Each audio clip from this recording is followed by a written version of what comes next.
บายดีข้าพเจ้าบุญอ้อมจากชุมชนคนมักเขียนโปรแกรมและสร้างซอฟต์แวร์วันนี้ข้าพเจ้าจะมานำเสนอโปรแกรมสำหรับจัดการเรื่องระบบเอกสารโปรแกรมนี้ออกแบบมาให้เป็นระบบออนไลน์และสามารถใช้ในระบบLAN ก็สามารถใช้ได้สามารถใช้ในเครื่องเดียวหรือสามารถใช้กับหลายเครื่องพร้อมๆกันในเวลาเดียวสามารถได้ตัวอย่างโปรแกรมตัวนี้ข้าพเจ้าออกแบบมาเพื่อสถาบันการศึกษาและก็สำหรับสำนักงานที่ต้องการเก็บระบบเอกสารเป็นแบบอิเล็กทรอนิกส์จะมาเบิ่งเมนูต่างๆที่ข้าพเจ้าจะอธิบายไปทีละเมนูตัวอย่างข้อมูลพื้นฐานเมนูสำหรับข้อมูลพื้นฐานเมนูสำหรับลงข้อมูลครั้งแรกก่อนที่จะนำใช้งานดังนั้นเราต้องจำเป็นต้องลงข้อมูลพื้นฐานในก่อนเช่นเมนูที่1จะว่าเรื่องซื้อหน่วยงานซื้อหน่วยงานนี่มันหน่วยงานสำหรับห้องการทานหรือสถาบันการศึกษามีจากหน่วยงานหรือกระทรวงต่างๆก็สามารถใช้ได้กันยกตัวอย่างแผนกต่างๆถ้าว่าต้องการเพิ่มแผนกเข้ามาใหม่ท่านก็เพียงแต่ใส่รหัสแผนกเข้ามาใหม่แล้วก็ใส่ชื่อแผนกยกตัวอย่างว่าแผนกบุคคลยกตัวอย่าง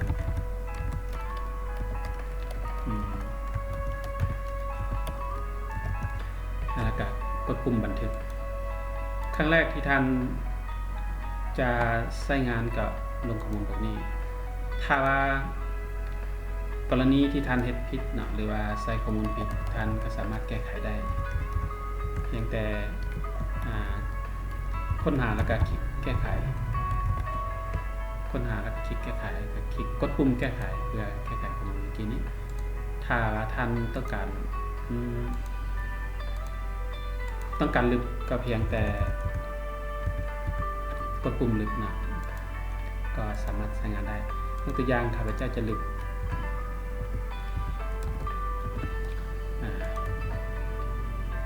บันทึกเข้ามาและยกตัวอย่างข้าพเจ้าต้องการลึกทีนี้ก็เพียงแต่กดปุ่มลึกแต่ระบบจะถามมาต้องการลึกแท้บ่ถ้าว่าต้องการลึกแท้ก็กด yes ถ้าบ่ต้องการลึกก็กด no ไปอันนี้ข้าพเจ้าต้องการลึกก็กด yes ไปดังนั้นระบบก็สิมีตั้งแต่สิ่งที่นี้ส่วนเมนูที่2จะเป็นหมวดเอกสารหมวดเอกสารนี่แม่นเฮาใช้สำหรับจัดการเรื่องเอกสารว่าเอกสารเข้ามาจะอยู่ในหมวดใดหรือว่าเอกสารที่ไปผ่านหน่วยงานต่างๆจะอยู่ในหมวดใดฉะนั้นเราก็ควรจะแยกหมวดเพื่อให้สะดวกในการค้นหาอย่างตัวอย่างข้าพเจ้าจะเพิ่มหมวดเข้าไปอีกหมวดนึงเป็นหมวดที่4หมวดที่4เป็นหมวดเอกสารทั่วไป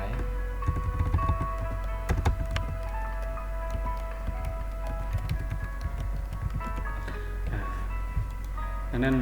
ก็จะได้หมวดใหม่เข้ามาถ้าต้องการเพิ่มหมวดหลายกว่านี้ทางกับเพิ่มกันไปเรื่อยๆจนกว่าจะพอใจระบบเราจะบอกกำหนดว่าต้องใส่เท่านั้นหมวดเท่านี้หมวดสามารถเพิ่มกันไปเรื่อยๆสิ่งที่สำคัญคือหมวดรหัสต่างๆต้องเป็นบ่ซ้ำกันนะสิ่งหลังจากนั่นก็สามารถนำมาแก้ไขได้คล้ายๆกันคลิกค้นหาแล้วก็คลิกเลือกแล้วก็มาแก้ไขต้องการลึกได้เช่นกันซื้อเอกสารนี้ต้องนอนอยู่ในหมวดใดหมวดหนึ่งยกตัวอย่างว่าเอกสารรหัสเอกสารยกตัวอย่างข้าพเจ้าใส่เป็นอาจจะใส่ที่เป็น D ขึ้นต้นนะก็อาจจะเป็น D00 1ก็เป็นรหัสเอกสาร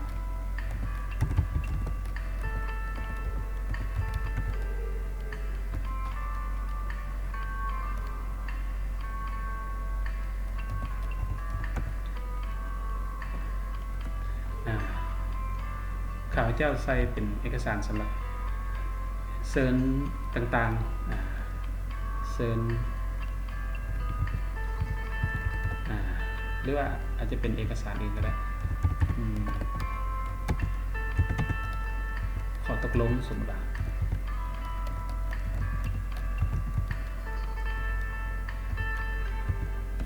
เอกสารขอตกลงบันทึกดังนั้นก็สิมี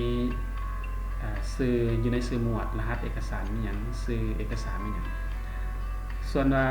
เอกสารอื่นๆก็ใส่รหัสคล้ายๆกันเนาะรหัสเป็น1 2 3ไปเรื่อยD มาจากคำว่า document 001 document 02ชื่อแม่นหยังเราก็ใส่ไปถ้าต้องการแก้ไขก็เพียงแต่คลิกแล้วก็แก้ไขบันทึกหรือว่าแก้ไขก็คล้ายๆกันกับเมนูต่างๆที่เราใช้งานเมื่อกี้นี้กรณีตัวอย่างนี้ข้าพเจ้าจะยกตัวอย่างเป็นเคสของนักศึกษาสมมุติว่าสถาบันการศึกษาจะเก็บข้อมูลของนักศึกษาไว้หรือนักศึกษาคนนี้อาจจะมีข้อมูลการเคลื่อนไหวต่างๆศูนย์การศึกษาที่เกี่ยมส่งนักศึกษาไปเรียนต่างประเทศนะอันนี้ตัวอย่างนะข้อมูลต่างๆตัวอย่างฉะนั้นถ้าว่าเราต้องการลงข้อมูลของนักศึกษาอาจจะเป็นมีรหัสของนักศึกษาเป็น ST 19สมมุติ1906อาจจะเป็น10001สมุดชื่อ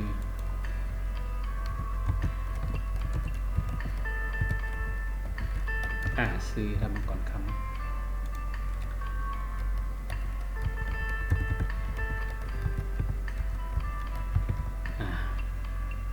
เป็นเพจซ้าย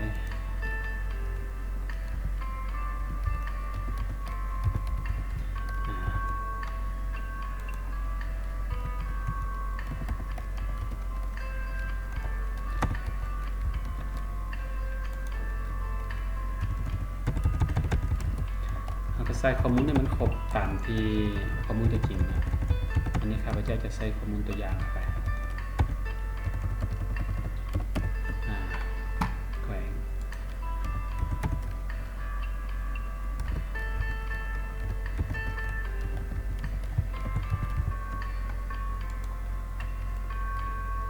กับบันทึกฉะนั้นสื่อของนักศึกษาคนนี้ในกรณีที่เราจะมีการเคลื่อนไหวอาจจะมีข้อมูลการเคลื่อนไหวต่างๆเอกสารเราจะมีการเคลื่อนไหวต่างๆก็สามารถนำใส่ข้อมูลพื้นฐานตัวนี้สำหรับคลิปนี้ข้าพเจ้าจะขอจบไว้แค่นี้ก่อนเนาะแล้วก็มาติดตามตอนต่อไปสำหรับคลิปหน้าขอบใจ